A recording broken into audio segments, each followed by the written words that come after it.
guys from Scotland. Yeah, night shift pa more. Wala pala akong rota today. God, on my way home guys. So yan ang maganda pag marunong ka rin mag-drive. I mean, you'll get the chance to go home straight away. Eh kung nag-taxi ka diba? Or bus. You'll wait for a few minutes din or longer. Saka maganda rin kahit babae kayo. You know how to drive. Parang yung partner nyo may karelyebo. Tsaka malaking turn on yun. Ewan ko, for me, malaking turn on pag marunong mag-drive ang babae. So anyway, yun nga, yesterday I did a joke about, how to pass the UK driving test, yung practical test na 6-point mirror check. So what are the advantages that we know for having this driving license? Of course, if hiring ng mga nurses or carers, senior carers dito sa UK, they also ask kung may license ka. It's an advantage. Pangalawa, katulad namin ng partner ko, parehas kami marunong mag-drive. And take note, I actually took the exam for manual. Kasi mag-exam ka na lang din dito sa UK because UK driving test is one of the most difficult na exams. So I'd rather go sa manual kasi if you go for automatic, you can only drive automatic. Unlike pag marunong ka mag-manual, you can drive both, manual or automatic. So you don't have to take the exam again just in case you need to drive a manual, diba? So, dun ka na sa isang hirap na lang. Number 3, can travel more.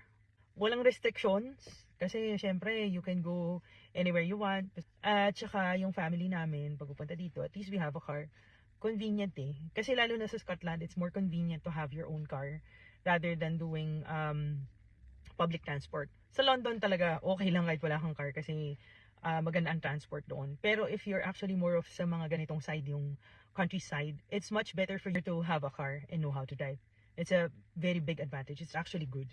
Siguro yun lang yung pinaka-disadvantage for having years of experience ng driving na marami akong kailangan i-unlearn to learn how to drive kasi sa Philippines is on the left and here sa UK sa right hand, diba? Right hand drive siya. And napakadaming roundabout. We don't have much of a stoplight here but the stoplight or how the intersection works is more of roundabout. You just know how to position. So yun siguro yung pinaka challenging for me. One is the roundabout. And wag na wag kayong gagamit ng flasher dito. I mean, pwede naman. Pero you should know when to use it. So, a flasher means you are letting them go first bago ikaw. Kasi sa Philippines, when you do flasher, mauna ako diba? Parang ganun. So, here is a polite way. Actually, you're giving way dun sa papasok siguro sa lane or whatever. There's a lot of things that you have to learn to really how to properly drive. So, yun lang. But, kaya naman. Syempre, pag gusto, kaya. Pag ayaw, maraming dahilan. Totoo yan. So, yun lang guys for today.